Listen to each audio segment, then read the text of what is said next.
9.5 ఏళ్ల బీఆర్ఎస్ పాలనలో తెలంగాణలో పండుగలా మారిన వ్యవసాయం నెల రోజుల కాంగ్రెస్ పాలనలో దండగలా తయారైంది. కాంగ్రెస్ అధికారంలోకి వచ్చి నెల రోజులు గడవనే లేదు. అప్పుడే తెలంగాణ రైతులకు ఇబ్బందులు మొదలయ్యాయి. ఓ పక్క యాసంగి సాగుకు నార్లు పోసేందుకు సమయం మించిపోతున్నా కూడా ఇప్పటికీ పంట పెట్టుబడి సాయం కోసం రైతులకు ఎదురు చూపులు తప్పడం లేదు. మరోవైపు ఐకేపీ సెంటర్లలో అమ్మిన ధాన్యం డబ్బులు కూడా రైతులకు సమయానికి ఇవ్వడంలో ప్రభుత్వం తీవ్ర జాప్యం ప్రదర్శిస్తోంది.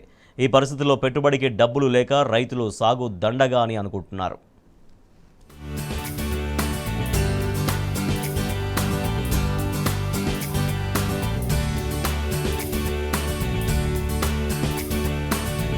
కాంగ్రెస్ సర్కారు పాలనలో తెలంగాణ రైతులకు కష్టాలు మొదలయ్యాయి. నమ్మినారబోస్తే పుచ్చిబుర్రలైన చందంగా తయారైంది తెలంగాణ అన్నదాతల పరిస్థితి. 6 గ్యారంటీల హామీలతో అధికారంలోకి వచ్చిన రేవంత్ సర్కార్ ఇప్పుడు రైతుల పాలిట నిర్లక్ష్యంగా వ్యవహరిస్తోంది. ఇప్పటికే రైతు బంధు సాయం విషయంలో రైతాంగం అయోమయంలో పడిపోయింది. ఎన్నికల ముందే రైతుల ఖాతాలో పడే పైసలను కాంగ్రెస్ రాజకీయ లబ్ధి కోసం అడ్డుకుంది. పోనీ అధికారంలోకి వచ్చిన తర్వాతైనా సక్రమంగా వేస్తుందా అంటే అదీ లేదు. రైతు బంధు వేస్తున్నామని చెప్పి ఇప్పటికే 2 వారాలు గడిచింది. యాసంగి సాగు చేసే రైతులు పెట్టుబడి సాయం కోసం నిత్యం ఎదురు చూస్తున్నారు. కానీ ఇంతవరకు ఎకరం విస్తీర్ణం ఉన్న రైతుల ఖాతాల్లోనే సరిగ్గా పెట్టుబడి సాయం జమ కాలేదు. పోనీ కష్టపడి పండించిన పంట కొనుగోలు విషయంలోనూ రైతులకు ఇబ్బందులు తప్పడం లేదు. ఐకేపీ సెంటర్ల ద్వారా రైతుల నుంచి ధాన్యం కొనుగోలు చేస్తున్న సర్కార్ డబ్బులు ఇవ్వడంలో మాత్రం జాప్యం ప్రదర్శిస్తోంది.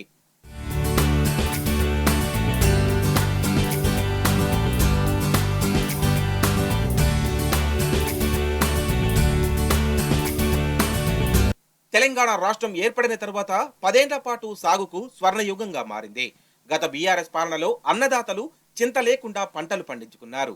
విత్తు నాటిన నాటి నుంచి పంటను అమ్ముకునే వరకు గత బీఆర్ఎస్ సర్కార్ అడుగడుగునా అండగా నిలిచింది. భారీ ప్రాజెక్టుల నిర్మాణంతో సాగునీటి కష్టాలు దూరం చేసింది. మిషన్ కాకతీయ ద్వారా చెరువులను బాగు చేసింది. ఎరువులు విత్తనాల కొరత లేకుండా చేసింది. కల్తీ విత్తనాల మాఫియాపై ఉక్కుపాదం మోపింది. ఇవన్నీ ఒక ఎత్తైతే రైతు బంధు మరొక ఎత్తు. రాష్ట్రంలో రైతుకు ఎటువంటి షరతులు లేకుండా ప్రతి ఏటా 2 పంటలకు పెట్టుబడి సాయం అందించింది. రైతు బంధు విషయంలో గత బీఆర్ఎస్ సర్కార్ నిబద్ధత దేశానికే ఆదర్శంగా నిలిచింది. అందుకే నాటి సీఎం కేసీఆర్ ఎవ్వరూ ఆలోచించిన విధంగా ఈ బృహత్తర పథకానికి నాంది పలికిన తర్వాతనే కేంద్రంలోని మోదీ సర్కార్ సైతం పంట పెట్టుబడి సాయం పథకాన్ని ప్రారంభించింది.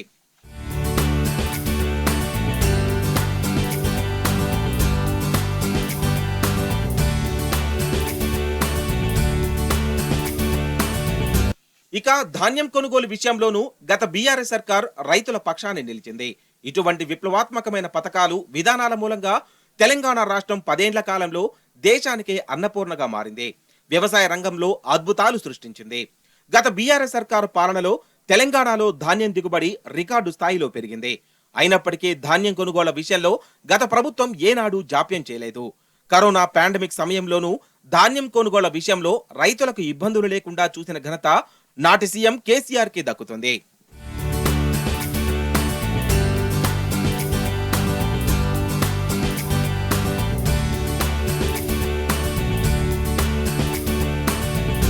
ఈ ఏడాది వానాకాలం సీజన్లో వరి పంట పండించిన రైతులకు కాంగ్రెస్ సర్కార్ చుక్కలు చూపిస్తోంది.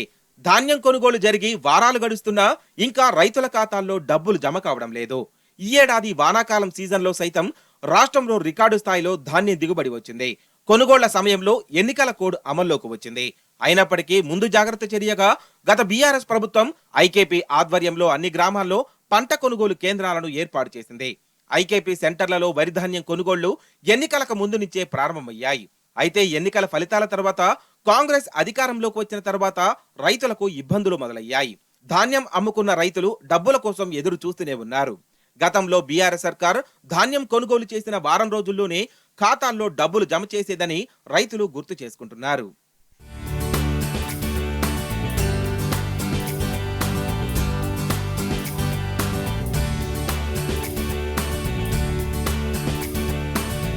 ఇక రైతు బంధు సాయం విషయంలోనూ కాంగ్రెస్ అన్నదాతలను గోసపెడుతోంది.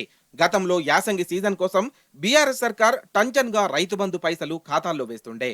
9.5 ఏళ్ల పాలనలో గత బీఆర్ఎస్ సర్కార్ మొత్తం 11 విడతలుగా రైతుల ఖాతాల్లో 72,000 కోట్లు జమ చేసింది. రైతు బంధు విషయంలో గత ప్రభుత్వం ఏనాడు నిర్లక్ష్యం చేయలేదు. పంట పెట్టుబడి సాయం సమయానికి చేతికి వస్తుందని రైతులు నిశ్చింతగా ఉండేవారు. పంటలు వేసే నాటికి, నార్లు వేసే సమయానికి రైతు బంధు డబ్బులు అన్నదాతలకు అక్కరకు వచ్చేవి. కానీ ఈసారి మాత్రం పరిస్థితి తారుమారైంది. ఎన్నికలకు ముందే రైతు బంధు వేస్తామని గత బీఆర్ఎస్ ప్రభుత్వం ఎన్నికల కమిషన్ కు విజ్ఞప్తి చేసింది. కానీ కాంగ్రెస్ అడ్డుపూల వేసింది. పైపెచ్చే తాము గెలిస్తే రైతు భరోసా కింద ఎకరాకు 15,000 ఇస్తామని ఎన్నికల ముందు కాంగ్రెస్ నేతలు బీరాలు పలికారు. కాంగ్రెస్ అధికారంలోకి వస్తే డిసెంబర్ 9న మొట్టమొదటగా రైతు భరోసా వేస్తామని నేటి సీఎం రేవంత్ రెడ్డి స్వయంగా ఎన్నికల ప్రచారంలో హామీ ఇచ్చారు. కానీ అధికారంలోకి వచ్చి దాదాపు నెల కావస్తున్నా ఇప్పటికే రైతుల ఖాతాల్లో పెట్టుబడి సాయం జమ కాలేదు. కొండ నాలుకకు మందేస్తే ఉన్న నాలుక ఊడిపోయినట్టుగా తయారైంది తెలంగాణ రైతన్నల పరిస్థితి.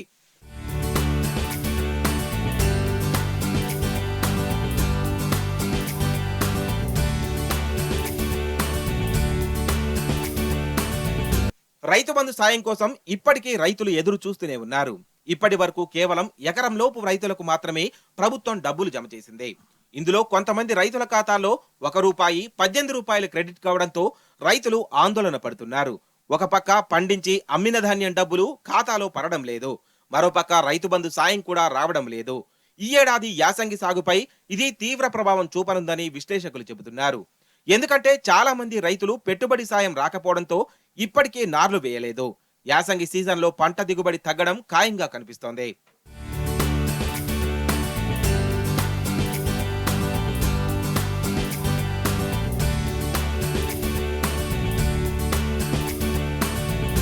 కాంగ్రెస్ ప్రభుత్వం వచ్చి నెల గడవక ముందే రైతులకు కష్టాలు మొదలయ్యాయి. కనీసం తమ దగ్గర కొనుగోలు చేసిన ధాన్యానికైనా డబ్బులు త్వరగా ఖాతాల్లో వేయాలని కొందరు రైతులు కోరుతున్నారు. ఐకేపీ సెంటర్లలో అమ్మితే డబ్బులు రాకపోవడంతో చాలా చోట్ల రైతులు ప్రైవేటు వ్యక్తులకు, దళారులకు అమ్ముకుంటున్నారు.